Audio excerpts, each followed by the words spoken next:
Hello dear students. पढ़ते रहिए, बढ़ते रहिए इस यात्रा में, इस जर्नी में। आप सबका सबसे बड़ा थैंक्स, क्योंकि आप मेरे चैनल को पसंद कर रहे हैं, मेरे वीडियोस को लाइक कर रहे हैं। तो इसी तरह से आप इस चैनल को अपना प्यार देते रहिए। हम हाजिर होते रहेंगे एक बेहतर कंटेंट के साथ। तो आज की ई क्लास का जो हमारा टॉपिक है वो है practical problem of profit and loss prior to incorporation. Guys, इसके कंसेप्ट के बारे में हमने पिछले वीडियो में बात की थी और पिछले वीडियो का लिंक आप हमारे आई बटन पर क्लिक करके देख सकते हैं या फिर हमारे डिस्क्रिप्शन बॉक्स में भी देख सकते हैं। पहले उस कंसेप्ट को अच्छे से क्लियर कीजिए। नाउ आज का टॉपिक शुरू करते हैं, practical problem of profit and loss prior to incorporation. स्वागत है आपका डॉक्टर विनीता अरोड़ा की क्लास में। देखिए, एक क्वेश्चन मैं आपके सामने रख रही हूँ और इस क्वेश्चन को मैंने सेलेक्ट किया है वो कई कारणों से। इसे हम सोल्यूशन करते समय जानेंगे, लेकिन सबसे पहले हम क्वेश्चन को पढ़ लेते हैं। क्वेश्चन क्या कहता है? देखिए, क्वेश्चन के अकॉर्डिंग मंत्री एजेंसी ने 1/1/18 को यानी 1 जनवरी 2018 को अपना पार्टनरशिप बिजनेस एक लिमिटेड कंपनी में बदलने का डिसीजन लिया है। ओके, पार्टनरशिप से कंपनी में फर्म चेंज हो रही है। परचेज कंसिडरेशन 2,34,00,000 2,34,00,000 निर्धारित हुआ है और इसको इनकॉर्पोरेशन का जो सर्टिफिकेट मिला है स्टूडेंट्स, वो है 1 अप्रैल 2018 को। यानी यहाँ पर आप देख रहे होंगे कि हमने टाइम देख लिया है कि टाइम के अकॉर्डिंग टाइम रेशो हम यहाँ पर कैलकुलेट कर सकते हैं। देखिए, 1/1/18 को हमने यहाँ पर परचेज़ किया है और जबकि सर्टिफिकेट जो हमें इनकॉर्पोरेशन का मिला है वो 1 अप्रैल 2018 को। यानी आप टाइम देख लीजिए, जनवरी, फरवरी एंड मार्च, यानी 3 मंथ्स का टाइम हमारा प्री पीरियड का रहेगा। इस बीच कंपनी के नाम से व्यवसाय चालू रहा और क्रय प्रतिफल उक्त तिथि को मई 12% वार्षिक ब्याज के साथ भुगतान किया गया। यानी यहाँ पर जो परचेज कंसिडरेशन दिया जा रहा है वो 12% इंटरेस्ट के साथ दिया जा रहा है। ये ध्यान रखिएगा, हमें सोल्यूशन में इसकी रिक्वायरमेंट है। कंपनी ने अपने प्रथम अंतिम खाते, देखिए यहाँ पर हमें ये डेट भी रिक्वायरमेंट है पोस्ट रेशो क्रिएट करने के लिए। कंपनी ने अपने अंतिम खाते 31 मार्च 2019 को बनाए हैं। तो देखिए, 1/4/18 से लेकर 31 मार्च 2019 तक का पीरियड, देखिए कंप्लीट 12 महीने का पीरियड यहाँ पर हो रहा है। ये 12 महीने के पीरियड के साथ हम प्री और पोस्ट टाइम रेशो हमने कैलकुलेट कर लिया। ये कुछ चीज़ें इंपॉर्टेंट होती है। हमारे पिछले कंसेप्चुअल वीडियो में, conceptual prior profit prior to incorporation के वीडियो में हमने इन सभी बातों को बहुत अच्छे से समझाया था। तो गाइज, हमारा टाइम रेशो हमने कैलकुलेट कर लिया है, दैट इज़ द 3/12 और 1/4। तो इनको आप अच्छे से ध्यान रखिएगा। ये इन्फॉर्मेशन हमारी टाइम रेशो के लिए क्रिएट हुई है गाइज। नाउ आगे चलते हैं इस क्वेश्चन की तरफ। आगे आपको एक्सपेंसेस और इनकम्स दी हुई है और वो कुछ इस तरह से रेवेन्यू फ्रॉम ऑपरेशन की बात की गई है, यानी ये हमारा कम्प्लीटली सेल है 4,68,00,000 का। परचेज ऑफ स्टॉक, यहाँ पर परचेज है 3,60,00,000। क्लोजिंग स्टॉक आपको 32,40,000 दे रखा है। Salaries, advertisement, discount, depreciation, miscellaneous office expenses, director salary, interest and rent, ये सभी चीज़ें आपको एज एक्सपेंसेस गिवन है। नाउ नेक्स्ट आपको क्या कहा गया है, इसकी बात हम करते हैं। नेक्स्ट जो इन्फॉर्मेशन गिवन है वो कुछ इस तरह से कि कंपनी ने 12% की दर से क्रय प्रतिफल को चुकाने में कार्यशील पूंजी की आवश्यकता हेतु 1 करोड़ का ऋण लिया है। ओके, ठीक है, लोन लिया गया है और 1/4/18 को कंपनी की औसत मासिक बिक्री फर्म की तुलना में 2 गुना थी। देखिए, यहाँ पर ये जो काम आने वाला है वो काम आने वाला है सेल रेशो के लिए।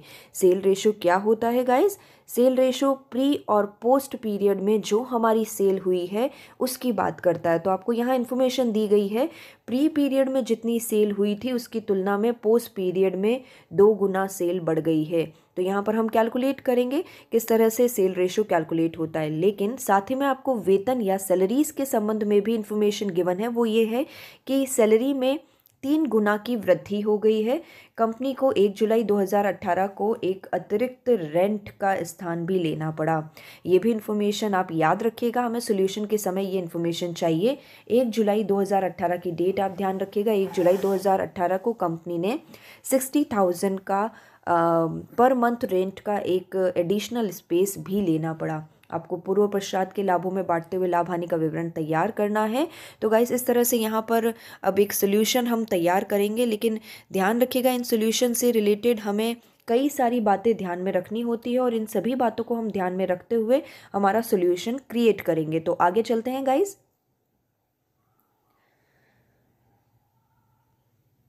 सबसे पहले इसके वर्किंग नोट पर ही बात कर लेते हैं। देखिए टाइम रेशो और सेल रेशो का कैलकुलेशन हमें सबसे पहले करना होगा। टाइम रेशो की बात हम पहले ही कर चुके हैं इस क्वेश्चन पढ़ते वक्त, तो इसलिए 1:4 हमारा टाइम रेशो क्रिएट हो चुका है। नाउ सेल रेशो की बात करते हैं। देखिए सेल रेशो क्या कह रहा था, सेल रेशो कह रहा था कि प्री पीरियड के कंपैरिजन में पोस्ट पीरियड में 2 गुना सेल हुई है। तो हम मानते हैं तीन महीने हमारे प्री पीरियड के थे और 12 महीने हमारे पोस्ट पीरियड के थे। तो ऐसी स्थिति में हम यहाँ पर देखें गाइस, तो 3 मल्टीप्लाइड बाय एक्स, यानी हम मानकर चलते हैं कि हमारी जो सेल थी वो एक्स थी और पोस्ट पीरियड में वो सेल बढ़कर 2 गुना हो गई है। तो 3 multiply by x it is the 3x और 12 multiply by 2x it is the 24x। Finally जो हमारा रेशो कैलकुलेट होगा वो 1:8 का होगा गाइज। तो यहाँ पर 1:8 के संबंध में आपको कैलकुलेशन पता चल गया होगा कि हमने कैसे सेल रेशो कैलकुलेट किया है। Sale regarding pre period it is the pre ratio of the sale, sale regarding post period it is the post ratio of the sale. ये हमने कैलकुलेट किया। नाउ अब हम बात कर लेते हैं सैलरी से रिलेटेड, क्योंकि सैलरी में भी कहा गया है कि प्री पीरियड के कंपैरिजन में पोस्ट पीरियड में 3 गुना की वृद्धि हुई है। तो यहाँ पर हमारा प्री पीरियड 3 महीने का है, पोस्ट पीरियड 12 महीने का है। मल्टीप्लाई कर लीजिए, मान लीजिए हमारी सैलरी हुई x, तो प्री पीरियड में x हो गया और पोस्ट पीरियड में 3x हुआ। उसके अकॉर्डिंग 3x अनुपात 36x। फाइनली जो हमारा सैलरी जो डिस्ट्रीब्यूट होगी गाइज, ध्यान रखिएगा 1:12 या 1:12 के अनुपात में डिस्ट्रीब्यूट होगी। तो गाइस ये कुछ हमने रेशो कैलकुलेट किए हैं। इन वर्किंग नोट्स पे पहले आपको काम करना ही होगा। साथ में आपको दे रखा है कि परचेज और closing stock advertisement sale ratio पर बांटे गए हैं। इट्स ओके, हम इसको सोल्यूशन के समय साथ में देख लेंगे। डेप्रिसिएशन, ऑफिस एक्सपेंसेस ये टाइम बेसिस पर हैं। नाउ अब इम्पॉर्टेंट ये चीज़ है कि रेंट के लिए भी मैंने आपको कहा था कि थोड़ा ध्यान रखिएगा, रेंट का भी आपको ध्यान में रखना होगा। तो रेंट के लिए हम बात कर लेते हैं। रेंट के लिए आपको कहा गया है कि 1 जुलाई 2018 को एडिशनल स्पेस लेना पड़ा 60,000 पर मंथ के हिसाब से। तो देखिए टोटल रेंट अमाउंट जो आपके गिवन है वो है 14,40,000। 14,40,000 में से हम पोस्ट का तो कम्प्लीटली क्लियर कर लेते हैं, क्योंकि 1 जुलाई 2018 हमारा पोस्ट पीरियड आता है। तो पोस्ट पीरियड को तो हम कम्प्लीटली अलग कर लेते हैं। 9 महीने का 1 जुलाई से लेकर 31 मार्च तक हमारे 9 महीने बैठते हैं। तो 60,000 मल्टीप्लाइड बाय 9 यानी 5,40,000, ये तो कंप्लीट हमारा पोस्ट पीरियड से रिलेटेड ही है। तो 14,40,000 में से 5,40,000 माइनस कर दिया तो अब हमारे पास 9 लाख का डेटा बचा है। इस 9 लाख के अमाउंट को हमें प्री और पोस्ट में डिस्ट्रीब्यूट करना होगा। तो प्री और पोस्ट में रेंट किस में डिस्ट्रीब्यूट होता है, because it is the fixed expenses, that's why it should be apportionment in the time ratio. तो हमने इसे टाइम रेशो में बांटना होगा। तो बांट दीजिए इस टाइम रेशो में। टाइम रेशो हमारा है 1:4। तो 1:4 में इस 9 लाख के अमाउंट को डिस्ट्रीब्यूट कीजिए और इस तरह से अपना कैलकुलेटर चालू करिए और हमारे पास अमाउंट कैलकुलेटेड है। तो ये प्री पीरियड के लिए बन रही है 1,80,000 और पोस्ट पीरियड के लिए बन रही है 7,20,000। तो गाइस इस तरह से हमने प्री और पोस्ट को डिस्ट्रीब्यूट कर दिया। Now new space for the rent, क्योंकि प्री पीरियड में तो ये हमारे लिए कुछ भी नहीं थी, लेकिन 1 जुलाई 2018 के बाद हमें 5,40,000 रुपये का पेमेंट करना पड़ा। तो गाइज रेंट का अपोर्शनमेंट कुछ इस तरह से हुआ। प्री पीरियड के लिए 1,80,000 और पोस्ट पीरियड के लिए 12,60,000। ये अपोर्शनमेंट या ये वर्किंग नोट हम पहले ही क्रिएट कर दें तो हमें सोल्यूशन के समय ज़्यादा आसानी रहेगी। तो गाइज़ अब सोल्यूशन पर हम थोड़ा सा काम करते हैं। ये सारी डेटाज, ये सारी वैल्यूज़ को आप एक बार याद रखिएगा, समझ लीजिएगा। चलिए सॉल्यूशन पर बात कर लेते हैं। अब सॉल्यूशन कुछ इस तरह से, देखिए फिगर्स हमारे पास अवेलेबल हैं। आप चाहें तो हमारे वीडियो को पॉज करके एक बार फिर से आप क्वेश्चन को देख सकते हैं और क्वेश्चन के फिगर्स कुछ इस तरह से हैं। सबसे पहले जो चीज़ मैं आपको बताना चाहती हूँ इस क्वेश्चन में वो ये कि आवश्यक नहीं है, इट इज़ नॉट रिक्वायर्ड कि प्री और पोस्ट पीरियड दोनों मिलाकर 12 महीने का ही हो। यहाँ पर देखिएगा, जो मैंने आपसे बात की है कि प्री पीरियड हमारा 3 महीने का है और पोस्ट पीरियड 12 महीने का, यानी टोटल हमारा जो पीरियड बन रहा है वो 15 महीने का है। इस 15 महीने के पीरियड में हम प्री और पोस्ट को डिस्ट्रीब्यूट कर रहे हैं। तो ये बात ध्यान रखिएगा, कंफ्यूज मत होइएगा कि प्री और पोस्ट पीरियड मिलाकर 12 महीने का ही होता है। हम यहाँ पर एक अकाउंटिंग पीरियड की बात नहीं कर रहे हैं, हम केवल एक पीरियड की बात कर रहे हैं। ये पीरियड कितने भी महीने का हो सकता है।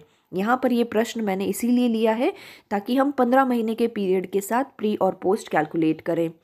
नाउ दूसरी बात जो मैं आपको बताना चाहती हूँ वो ये कि आपको जो प्रश्न करने होते हैं, ये प्रश्न आपको कंपनीज एक्ट 2013 के शेड्यूल 6 के फॉर्मेट के अकॉर्डिंग करने होते हैं। तो शेड्यूल 6 के फॉर्मेट में balance sheet and profit and loss का शेड्यूल गिवन है, फॉर्मेट गिवन है, उसके अनुसार ही आपको काम करना होगा। तो इसकी सोल्यूशन की ओर चलते हैं गाइस। सबसे पहले रेवेन्यू फ्रॉम ऑपरेशन लिखा जाता है शेड्यूल 6 का फॉर्मेट में, आपको एक बार क्लियर कर देती हूँ। उसके बाद अदर इनकम, देन दोनों का टोटल हमारे थर्ड टैग में आता है, थर्ड हेड में आता है, जो कि टोटल रेवेन्यू बनता है। उसके बाद एक्सपेंसेस लिखे जाते हैं, सारे एक्सपेंसेस जिन्हें डिफरेंट डिफरेंट कैटेगरीज में बाइफिकेट किया जाएगा। और फाइनली फिफ्थ टैग में जो हमारा बनता है वो नेट प्रॉफिट बनता है या नेट लॉस बनता है। तो इसी फॉर्मेट के अनुसार हम अपने क्वेश्चन का सोल्यूशन शुरू करते हैं गाइस। तो देखिए, सबसे पहले रेवेन्यू फ्रॉम ऑपरेशन लिखें। सेल का डेटा हमारे पास है 4,68 लाख। यदि आपके पास प्रश्न नहीं है, नहीं रिमाइंड है, तो एक बार फिर से आप हमारे वीडियो को पॉज करके प्रश्न देख लीजिएगा।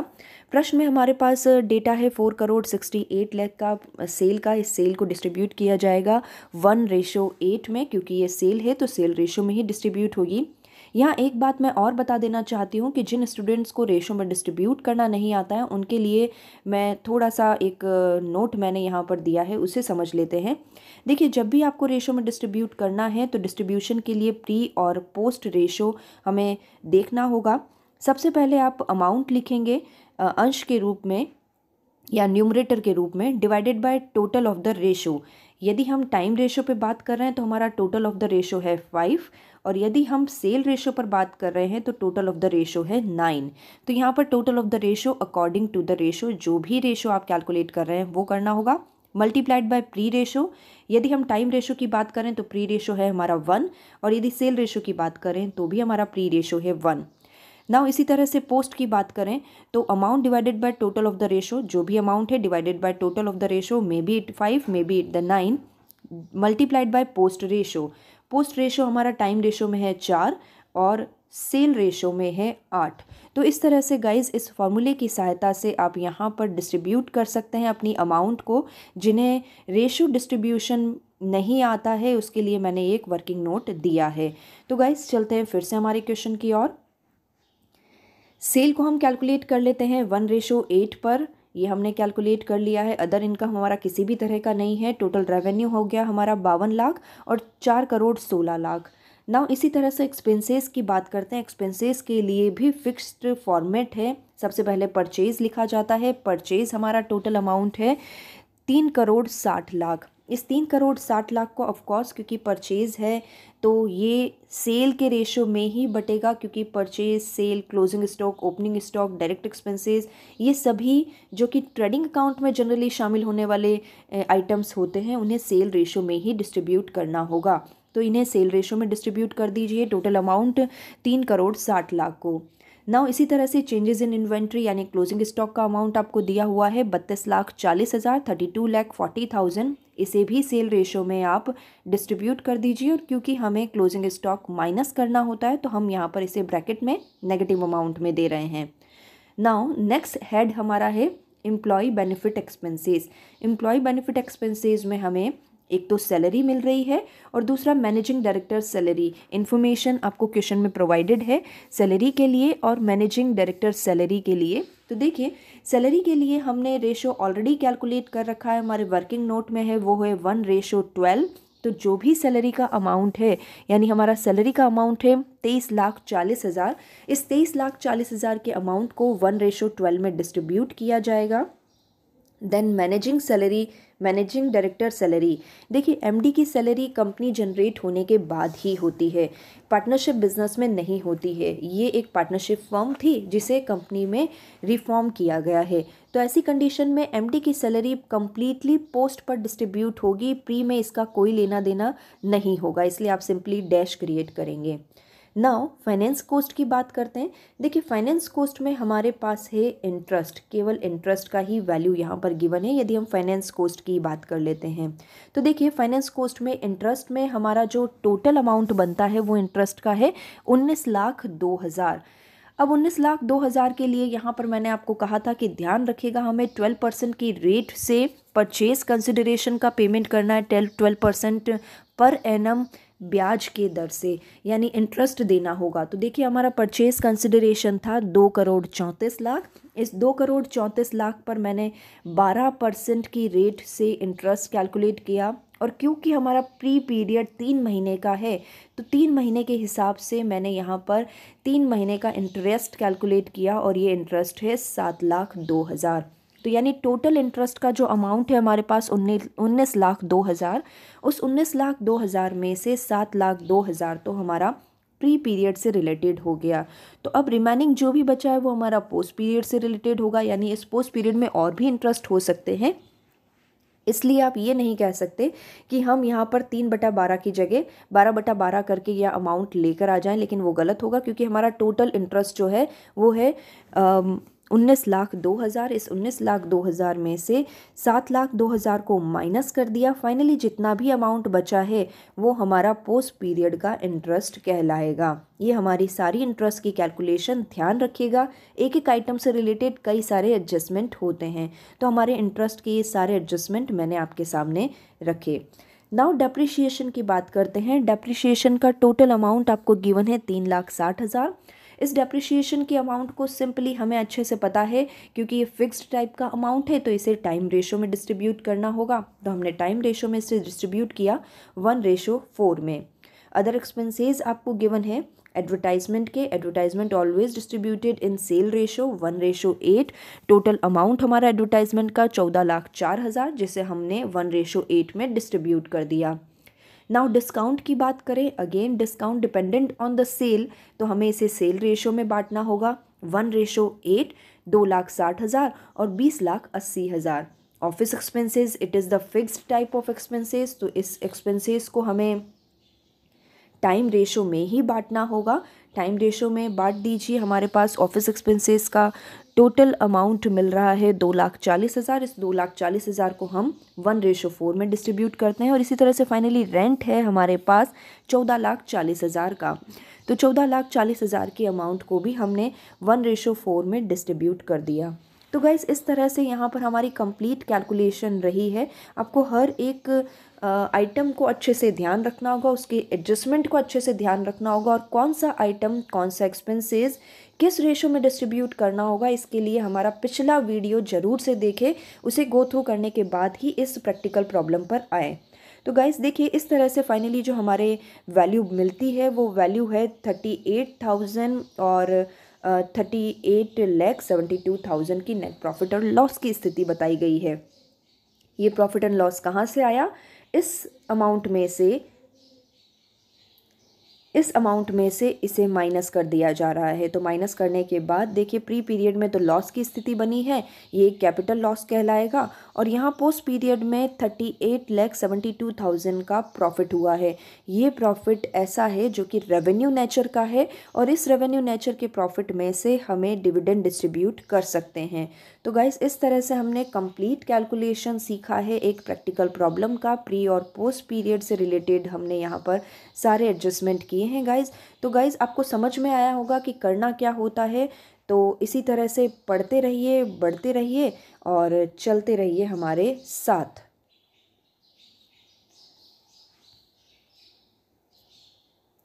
तो finally guys thank you so much. इसी तरह से हमारे चैनल को लाइक करें, शेयर करें और सब्सक्राइब चैनल को करते रहिए। Thank you guys, thank you so much.